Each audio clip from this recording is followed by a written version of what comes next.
Welcome to another edition of Snapshot.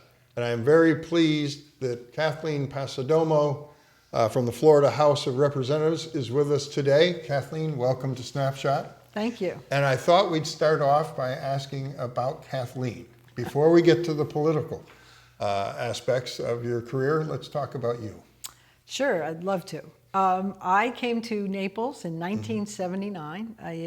My husband and I met in law school at Stetson and St. Pete. And then we decided to build our career and our practices in Southwest Florida. And we did. When we first got here, Naples was the perennial sleepy little fishing village. And we hit the ground running. We both became very active in the community. Both involved in the Bar Association and in local civic and charitable endeavors.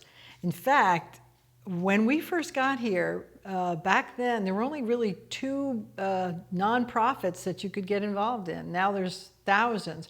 And it was the hospital and the United Way. And of course, I got involved in both. And as a woman attorney, I was asked to do a lot of legal work for startup organizations like the Children's Advocacy Council and some of those other organizations. So over the years, I was able to use my legal expertise to do good things for this community. And in some ways, I feel like my husband and I are part of the fabric of this community and help grow it into really a little piece of paradise.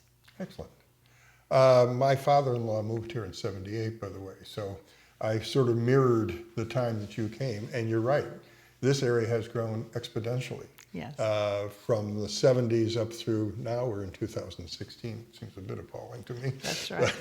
But at any rate, tell me a little bit about your most important accomplishments in the House of Representatives. I had a very interesting career in the House, in that with my legal background, the issues that were important to me were things dealing with justice. You know, I serve as the chair of the Civil Justice Subcommittee and vice chair of Judiciary. So many of the initiatives and bills that I sponsored were in those realms. But a little piece of my heart has always been for our older population. And Thank you. Yeah, as I am fast becoming. But what I realized is that, and these are things that have come to me from the community. And as you know, we have a lot of older folks in Southwest Florida. And in many ways, it's the epicenter for elder financial abuse. And so I was able to sponsor legislation over a period of a couple of years to crack down on elder financial abuse. And in fact, the bill that Senator Richter and I jointly sponsored on elder exploitation is probably a model for the country. And what it does is give tools to the law enforcement and the prosecutors to crack down on those who are going to exploit our older population. I also worked on a bill to tighten up the guardianship rules. We have a lot of guardianship abuse in the state. We're fairly lucky here in Southwest Florida in that the court-appointed guardians, by and large, do a great job, but there's been some real abuses around the state, and so I worked on legislation. And so that's been my passion for our older population. Sure. You've been very supportive of Marco Island. Yes. And our audience is primarily Marco Island. And tell us a little bit about the work you've done to support Marco Island and the funding that you brought to our community to help us move forward as we grow. Yeah, Marco Island, as an aside, is just a gem. And I always say this when I give a talk on Marco. When I come to Marco, when I get, I drive up to that bridge and you get to the top of the bridge and you look down, you just give a sigh of relief, like this is just a wonderful, wonderful place. And so, Marco has never really asked for state funds. Marco has always been a giver community, giving money to Tallahassee and not really getting much back. And so, you know, obviously we've asked for funds for some of the water projects, beach renourishment and the like, but there's some, you know, local projects that needed funding, so we did some stormwater drainage and those type of projects. The recent project that we got funding for is the fire station, the fire rescue station, which I think is really a project that would have statewide significance because we have so many people, tourists and visitors from all over the state who come to Marco with their boats, and this new station, once it's built, will help those who are in trouble, and apparently it happens quite often. Well, and as you know, the Marriott is going to be a W Marriott, and we also have the Hilton is doing a fairly substantial renovation also. Right. So that means more people coming to Southwest Florida, particularly Marco, and that is a critical need to make sure that their time here is safe. Absolutely. You know, my philosophy is to listen to the constituents in my community. And in fact, the old elder financial bill came from a problem on Marco. And, you know, to me, the most important aspect of this job is constituent service and listening to what the needs and requests of my community are. I think our average age on Marco is somewhere around 64. That's very young. Well, thank you. But as you look at the demographic going out, we presently have 16,500 permanent residents on Marco. By the year 2040, we're supposed to have 19,500, which seems soft. However, the demographic shows that the in-season populations are going to grow. And of course, the whole corridor of 951 is going to grow tremendously. So that is going to have an impact. Speaking of impact, you talked about support. You have tremendous supporters out there. Garrett Richter, our present sitting senator, is a supporter of yours, has endorsed you. Also Dudley Goodlett, who is his predecessor, supports you. I would mention something about how we all work together. Sure. And it kind of dovetails into what you just said in terms of the growth of our community. We have a lot of people that are going to be retiring to Southwest Florida. Marco has a lot of retirees. And the most important thing that we can do is provide services to them. Absolutely. And we need to make sure that we have a skilled workforce to provide services to our retired population. And we're talking about not just the hospitality industry, but the medical profession, the whole gamut of service-oriented careers. And so, you know, the governor's #1 priority have been jobs. And you know, I concur with that. And I do too. And it makes a lot of sense because if we don't have the people to provide the services to our retirees, they can't come here, particularly in the medical field. Absolutely. So I think, you know, we work in tandem in that regard. And there's one thing more that I think is also critical. As our economy recovers, and we are bringing these jobs back to Southwest Florida, we have to make sure that we safeguard them so that we don't get back to where it was before the recession, because then, of course, we'll have an economy that would be very, very detrimental to not just Marco, but the entire Southwest Florida. Well, the other thing is, and I've talked with Donna a little bit, Fiala, as that corridor grows, we're going to need workers, and those workers have to have affordable housing. That's right. And I know you've been on the cutting edge of that a little bit. And also on Marco, our services require that we have the support systems behind them. Sure. Which means manpower in order to continue the growth and to continue it in a manner that we can manage. Absolutely. And workforce housing is such a tough issue.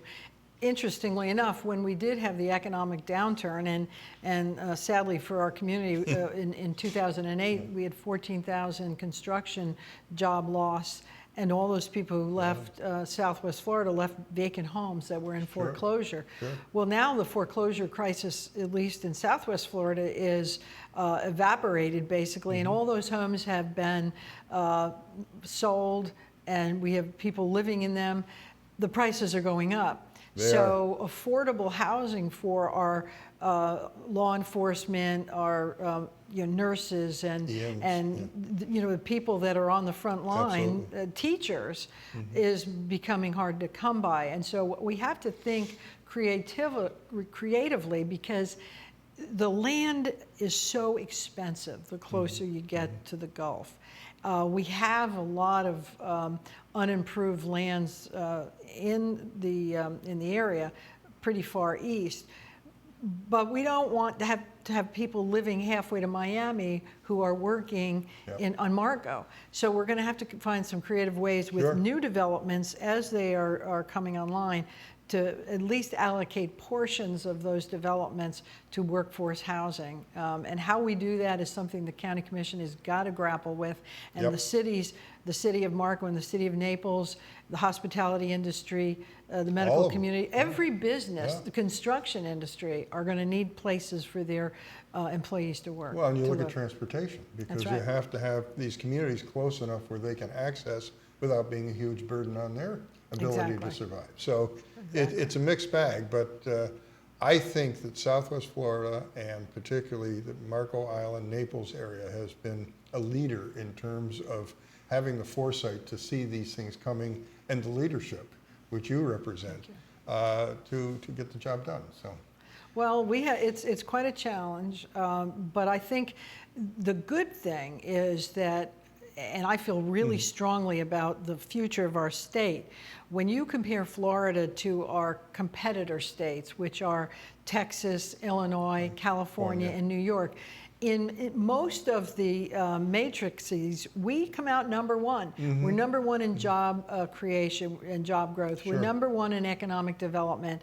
Education, we're at the top. We're at the top. We have the best infrastructure of any of those states, and actually the best infrastructure of any state in the country.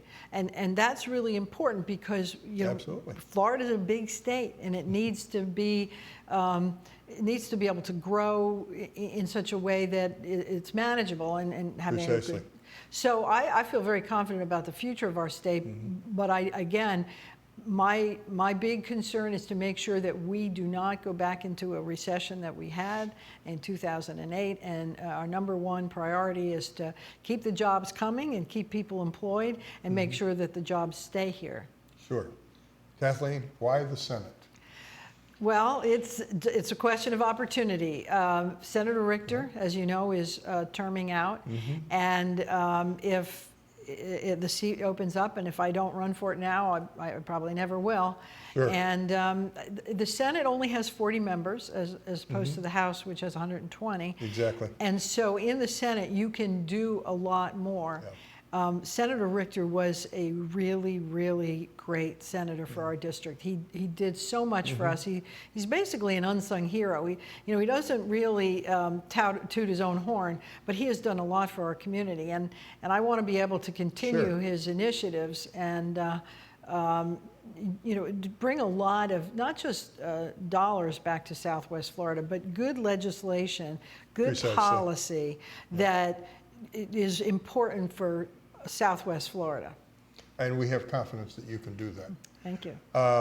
And prior to Gary Richter, we had, of course, Dudley Goodlett, who's another Neapolitan, and did a great job when he was at the. He was in the House. Yeah, he was in the House. House, that's right. And he basically set the bar very high, and I'm so honored that he is endorsing me.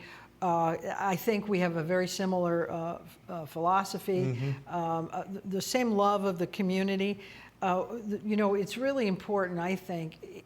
Just living in a community for 20 or 30 years isn't good enough. You have to be part of it.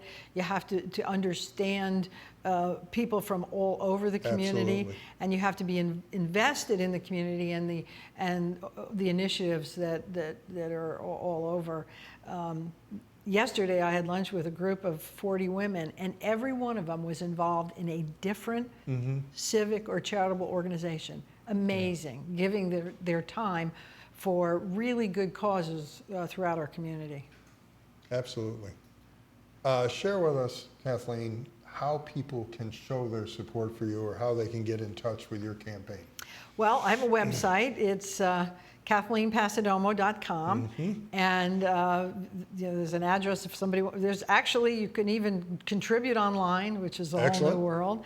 And I have some position statements online, and pick up the phone and call me. I give my cell phone to everybody. It's 239-250-1642, and I'll, to me, talking to people who live in this community is so important. Absolutely. Another piece of legislation that came from this community was another bill that Senator Richter and I sponsored together, and that was an identity theft issue. What a lot of people didn't realize is that until we passed that bill, it was not illegal to steal the identity of a business in Florida. Really? And in fact, it was happening frequently. Our statutes were archaic. They were created before the internet, and so didn't take into account digital issues and identity theft, that kind of fraud with the credit cards and the like. So I sat down with a group that I was involved in, the Identity Theft Task Force that Sheriff Rambosk and Carrie Kursky had put together with a lot of people from the community. Several people from Marco are on that committee, and we realized that we could teach our community about fraud and about identity theft from a local level, but unless the statutes were revised to enhance the penalties and to give people the ability to get their identity back, we weren't going to go anywhere. So Senator Richter and I sponsored that bill, and it's a really good tool, again, for law enforcement who want to come down on those who are going to take advantage of our vulnerable populations. Absolutely. I mean, that's critical. Today in the internet world, none of us are really safe from those kind of issues, and I think that I know the sheriff's been very active. Our police chief on Marco has been active in that, and with a senior population, we're even more vulnerable. It's very troublesome. And it's troublesome because with this whole new world of the internet, our seniors are being scammed continuously, and the real problem is that oftentimes they are so embarrassed that they got taken advantage of, they don't want to admit it. And so we have to deal with that, and we have to give them the understanding that it happens to everybody, and how are we going to help you get out of these situations? Absolutely. Yeah. And help you with some preventative ideas as well, so Absolutely. that you don't necessarily fall into those situations Well, if you can help it. Yeah, and the group, the task force has been having forums around the county, and they get 100 to 150 people each time who want to know how to safeguard their identity and how to report it, and a lot of very, very good information. Now, you've also been a real champion for the environment, and if South Florida has one major thing, we have a great environment. Our weather's great. We have the Gulf of Mexico. We have the Everglades on our doorstep. And I know you've been a champion for the environment. Well, it gets back to one of the most important things we need to do is to protect what we have. So, we're saying protect the jobs we have, protect our future. We need to protect our natural resources because that is part of our community. And so I believe that one of the big issues that will be coming up in the future in the legislature is what are we going to do? How are we going to clean up the Everglades? How are we going to repair it? Unfortunately, we'll never be able to completely restore it to the way it was, but we can and we must repair the damage that had been done over the years. And I think there's a will now in the legislature to do that. There may not have been in the past, and so I think our community will be well served as we move forward. And honestly, I think it takes a meeting of our elected officials, on both the local and state level. It takes the landowners who own property Stakeholders, in the region, and the community at large with the environmental groups to work together instead of in contravention, because if we work together, we can probably come up with Absolutely. something. Well, I think the other thing is that we are recreationally, we have a lot to offer. We have gorgeous beaches. Right. In 2014, Marco's beaches were considered #1 in the country, #4 in the world. Recently, just 2 weeks ago, it came out that we're now rated #8, I believe, Wow. in terms of beaches in the country. We're always in the top 10. Sure. And probably always will be, because there's only so much land and water that are available with this kind of weather. We're blessed.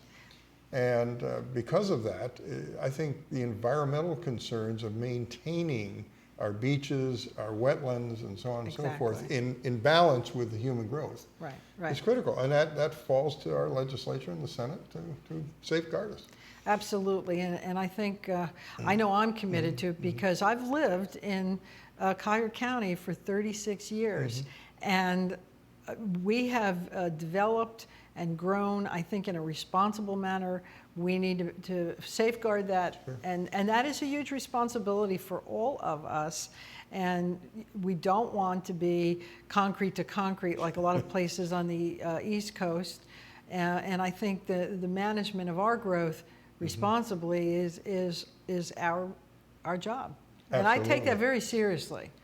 Well, and it's important because I visit periodically the other coast and have great friends there, but I am so happy to get back to the west coast of Florida, and particularly southwest Florida.